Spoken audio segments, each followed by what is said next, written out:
So'z murojaatda va 16 fevral Payariq tumani Sarbozor mahallasida yashovchi Xoliqulovlar xonadoni uchun ko'z yosh bilan boshlandi. Chunki otasi Qo'chqor aka har doimgidek 15 fevral kuni tumanning Taraqqiyot mahallasi hududida joylashgan dala shiyponiga chorvasidan xabar olishga borgan, ammo tunda noma'lum shaxslar tomonidan vahshiylarcha o'ldirib ketilgan. Shu qotillik bo'lgan kuni 16-sida kuni 17-sida kuni bozor kuni akam soat 11:40larda keldi bu yerga.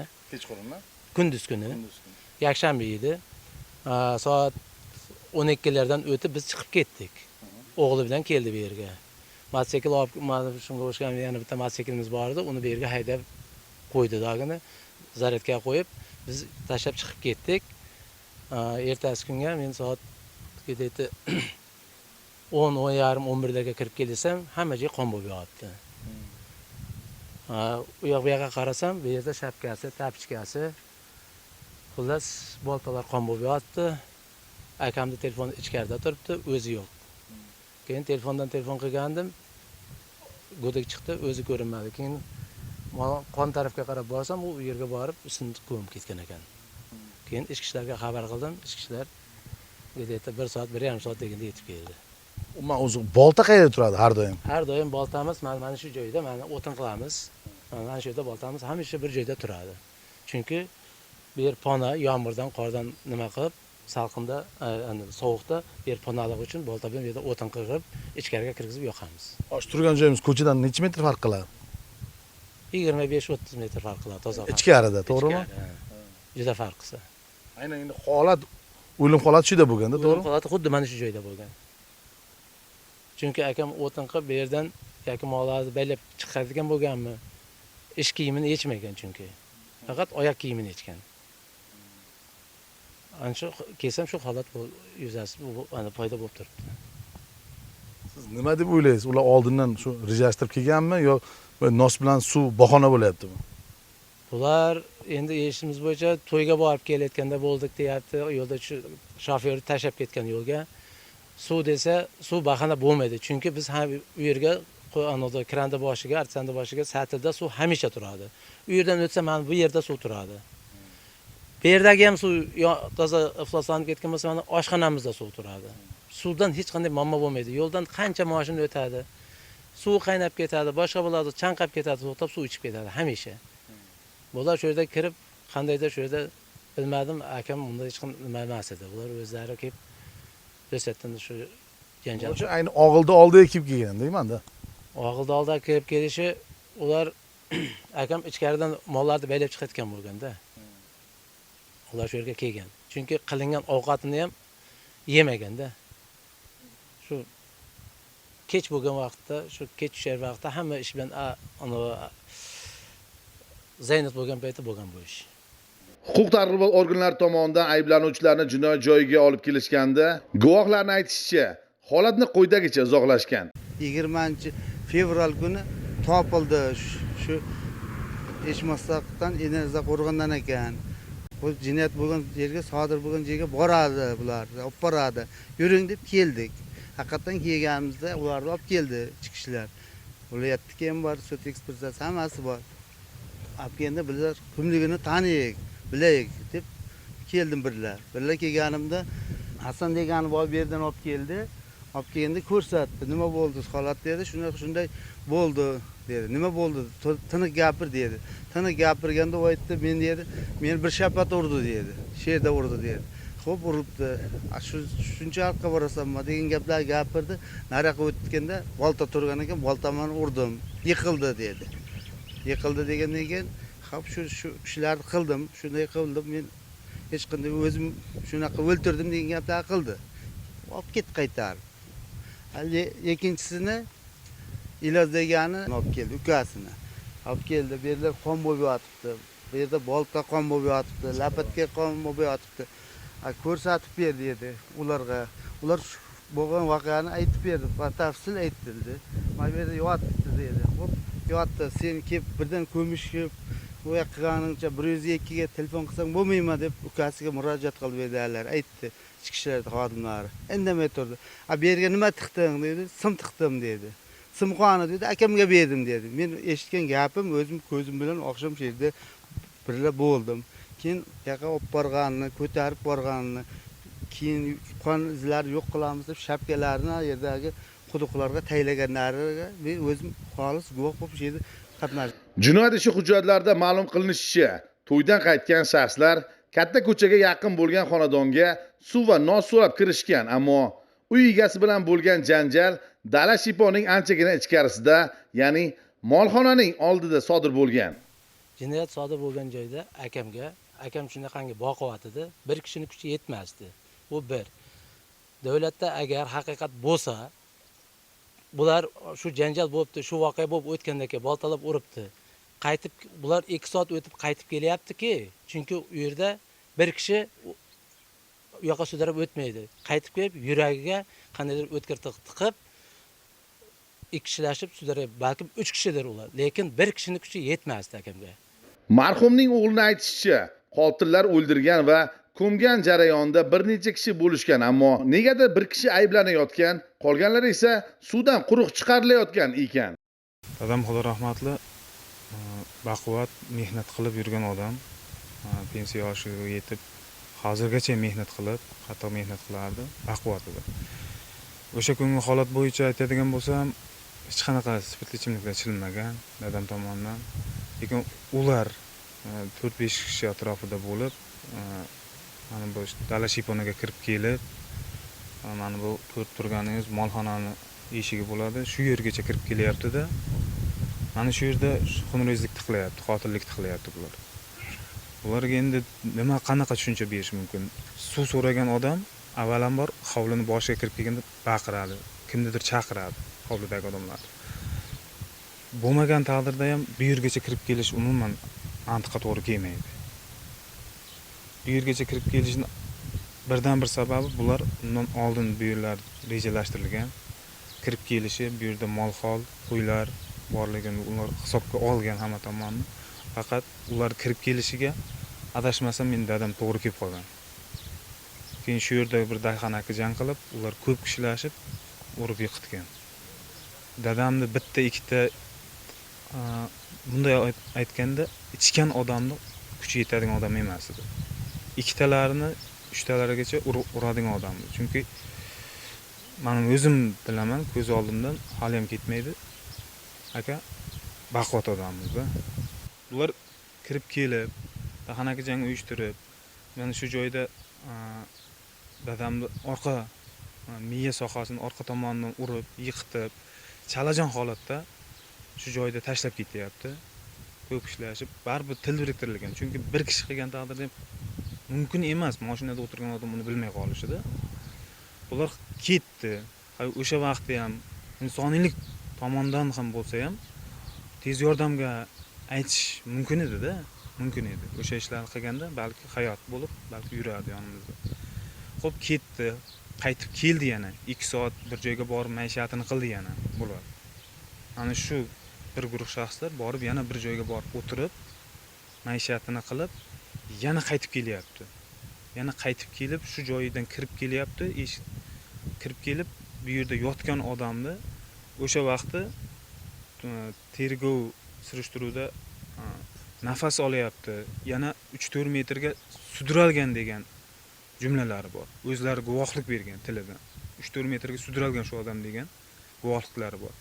Xo'p, o'shandan keyin ham nafas olib, hayot yashayman deb kurashib turgan odamni insoniylik jihatdan tez yordamga yoki bir tegishli organlar tomonidan xabar berilib, yordam bersa bo'lardi. Balki aybi yengillashardi, balki kechirib yuborilardi. Lekin o'shani ham qilinmagan. Uning ustiga yana bu yerdan qo'rani bir chetidan sim olib, hayot uchun muhim bo'lgan yuragiga, oshqozonlariga sim tiqib, atamom o'ldirib, yana ko'p kishilashib dalani past tomoniga 80-70 metr atrofida pastroqqa tushirib, ko'mib yuboryapti. Va qilgan ishlarini yopish maqsadida bu yerda to'kilgan qonlarni yig'ishtirib, tozalab, qirib olyapti-dan chetlarga sochib ketyapti. Tergov jarayonida ayblanuvchi uy egasini o'ldirdim, jinoyatni yashiraylik deb o'zim bilan 2 kishini olib, yana jinoyat joyiga qaytib keldik. Erkak kishini o'lmaganligini, xirlab nafas olayotganligini ko'rib, o'tkir jism bilan uning yuragi, qorin qismiga tiqish yo'li bilan jinoyatni yakunladim deya ko'rsatma bergan. Hozir mana tergov jarayonida o'rganib chiqyapti, bir kishi men qildim deyapti. U hech qachon bo'lishi mumkin emas narsa. Chunki akamni o'zini vesi 110 kiloga yaqin vesi bor edi. Uni bir kishi ko'tara olmasdi ham, bir kishi tegina olmasdi ham. Shuning uchun jinoyat ishlarini tergovchilari qanaqa nima ko'ryapti, bir kishini hozir qo'yyapti. U yerdagi qaytib kelishdagi shofyor, uni kiyimini yuvgan xotini baribir kiyim qon bo'lgandir. Bu yerdagi nimalarni yashirib ular u yoqda yuribdi, lekin ketishdan oldin bu yerda jinoyat izini hammasini yopib ketyapti. Tushunasizmi? Hamma joyda artib, aqlonan qilib ketayotgan narsa bo'lyapti bu. Lekin hozir u yerda bittasi men qildim deyapti. Buni kameraga ham tushmayapti, boshqasini ham qilmayapti. Hozir bittasi ichkarida o'tiribdi, qolganlar tashqarida o'tiribdi. Bu haqiqatga bir ma'nodan to'g'ri keladimi? O'sha qotillik bo'lgan kuni ayblanuvchini ko'chada kiyimlari chang holda Damas avtomashinasiga o'tirib ketayotganligini ko'rishgan. Bu esa 3 kun davomida olib borilgan qidiruv jarayonlarining yakunlanishiga sabab bo'lgan. Murojaatchilarning aytishicha, xonadon sohibini ayblanuvchilar o'ldirishgach, bir necha kishi bo'lib, xonadondan 30-40 metr uzoqlikdagi bida poyaning ichida gur qazib, shu yerga ko'mishgan ekan. Hozirda ham bu chuqurlikdan ozginagina qolgan. Dushanba kuni dala shiyponiga kelgan uka akasini izlab topolmagach, qon izlari ko'milgan odam jasadini ko'rgach 102 ga xabar bergan. Jinoyatchilar esa jinoyatni yashirishga birgalikda harakat qilishgan ekan. Guvohlarning aytishlaricha, ayblanuvchilar o'z jinoyatlarini yashirish maqsadida marhumni ko'mgandan so'ng avtomatdan chiroqni o'chirib ketishgan. Biz jurnalistik surishtiruv davomida marhum Qo'chqor Xoliqulov haqida kim bilan suhbatlashmaylik, biror kishidan yomon gap eshitmadik. Shu yillardan beri o'zini mehnati bilan bir necha yillar mobaynida ish faoliyati yaxshi bo'lgani uchun direktor o'rinbosari vazifasi, o'quv ishlari bo'yicha direktor o'rinbosari vazifasiga ko'tarildi. Shu yillar mobaynida ishlab keldi, lekin tirishqoq edi, juda mehnatga chanqoq. O'qituvchilar bilan nimasi yaxshi edi, muomalalari boshqalari. Ish faoliyat davomida biror spirt ichimlik bilan bog'liq bo'lgan janjallashgan yoki o'quvchilar bilan bo'lgan salbiy holatlar kuzatilganmi? Yo'q. Biron marta hech qanday, lekin ish yuzasidan qattiq qo'l edi. Ish talab qilardi, talabchan edi. Ishni talab qilardi. Lekin bironta inson bilan sen menga borganini shu birga ishlab ko'rmaganman, eshitmaganman.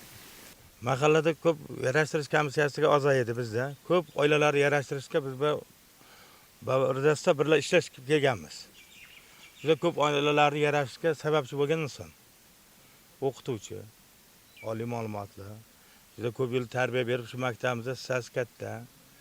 To'ylarga, oilalarga shu hamma narsaga bosh qosh bo'lib yurgan yigit inson edi. Jismoniy jihatdan qanaqa odam deb o'ylardingiz? Bitta odam kuchi yetarmidi u kishini? Yo'q, u kishiga bitta odamning kuchi yetmaydi. Juda o'zi futbolist edi. Men bilaman yoshligimdan bu kishini ko'p o'yinlarni ko'rib, o'z sport bilan ko'p shug'ullangan. Unga bitta ikkita odamning kuchi yetgan inson emas. Marhumning turmush o'rtog'i nafaqaga chiqqan bo'lsa-da, yosh avlodni tarbiyalashda davom etayotgan xo'jayinni vahshiylarcha o'ldirilganligiga hali ham ko'nika olmayapti. Mana shu yil 15 fevral kuni ertalab yakshanba kuni edi.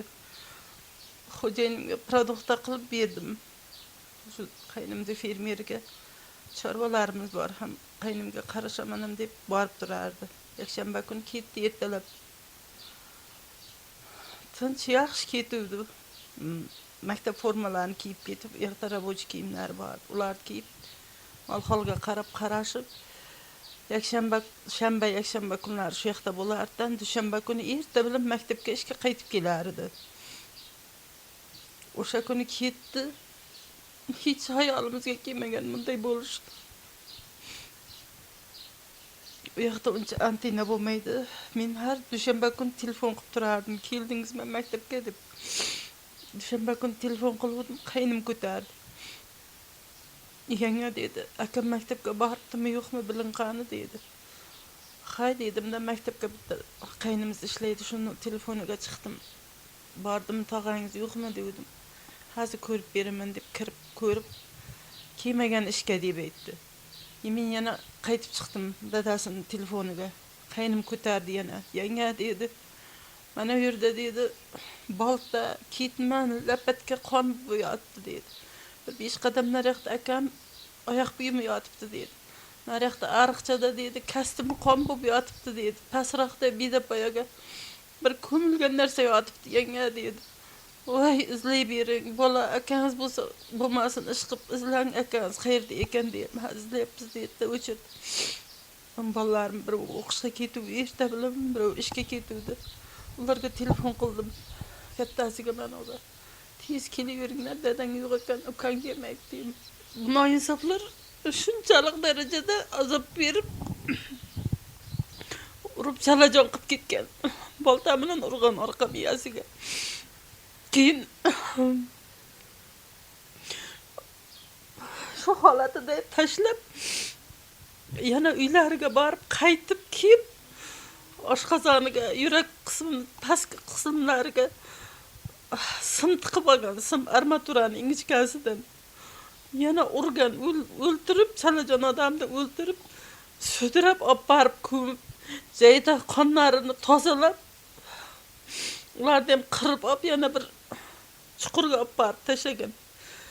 Hamma narsani dastalarini menimcha tozalagan ular, biladi. Bittasi bir kishi bo'lmagan ular, bir kishi, ikki kishiga xo'jayinimni kuchi yetardi. Ular spirtli ichimlik ichgan yana. Meni xo'jayinim ichmagan bo'lgan, ro'zaga yaqinlashyapti deb o'zini tayyorlab nima qilib yuruvdi, ro'za tutaman deb. Ekspertiza xulosalarida ham hech qanday spirtli ichimlik ichmagan deb chiqargan. Ularni ham tekshirgan, bizni xo'jayinni ham. Boshida hamma narsani tanib, endi tanayapti. Endi xulosada bitta odamni aybdor qilib qolgani qolayapti bir chekada yuribdi.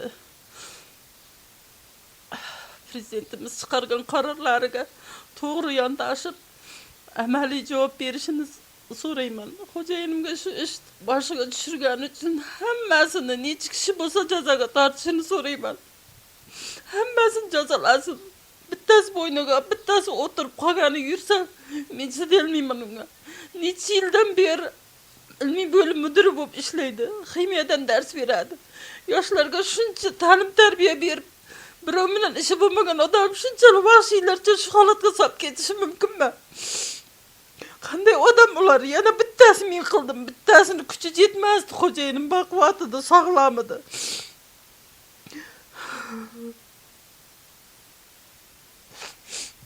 Qanday jazo olishini so'ragan bo'lardingiz? Umrbod qamoq jazosini bersin hammasiga. Murojaatchilarning aytishicha, jinoyat bir necha kishi tomonidan vahshiylarcha amalga oshirilgan bo'lsa-da, bir kishi aybdor sifatida qamoqqa olingan. Qolgan ishtirokchilar esa faqatgina guvoh sifatida jinoyat ishiga jalb qilingan ekan. Tana boshqa dard bilmas deyishadi, balki lavha efir yuzini ko'rgach, viloyatdagi respublikadagi prokuratura organlari holatni jiddiyroq o'rganishib, qotillikda ishtirok etib, jinoyatni yashirishga uringan barcha fuqarolarni jinoyat ishiga jalb qilishar. Chunki qonunchilikda barcha fuqarolar teng huquqli sanalishadi. Tergov tugar, jinoyat ishi sudga o'tar. 5 yil, 6 yil, balki 10 yildan keyin ayblanuvchilar qamoqdan ham chiqar, ammo yillar davomida mehnat qilib endigina nafaqa yoshiga yetib farzandlarini baxt kamolini ko'raman degan ota qaytib kelmaydi. Balki lavha efir yuzini ko'rgach, viloyatdagi, respublikadagi prokuratura organlari jinoyat ishini qayta ko'rib chiqib, ushbu holatdagi aybdorlar o'z jazolarini topishar. Bu mavzuga yana qaytamiz. O'z murojaatda va Chingiz Norqulov, Rustam Ragiyev, Samarqand.